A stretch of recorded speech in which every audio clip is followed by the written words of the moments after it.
যুক্তরাষ্ট্র দক্ষিণ ইরানে সামরিক লক্ষ্যে নতুন হামলা চালিয়েছে।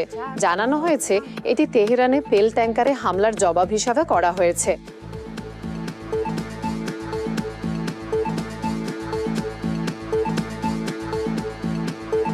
কাতার ও সৌদি আরব সাম্প্রতিক পরিস্থিতি নিয়ে আলোচনা করেছে। দোহা কূটনীতি, উত্তেজনা হ্রাস এবং আঞ্চলিক শান্তি ও নিরাপত্তায় দৃঢ় সহযোগিতার আহ্বান জানিয়েছে।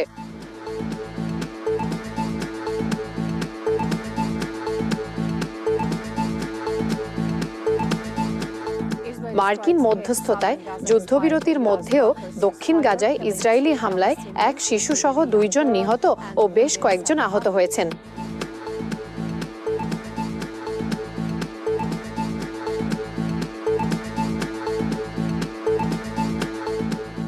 ভেনেজুয়েলায় ভূমিকম্পে নিহত 1400 ছাড়িয়েছে, হাজার হাজার আহত ও গৃহহীন এবং সংখ্যা আরও বাড়ার আশঙ্কা করছেন কর্মকর্তারা।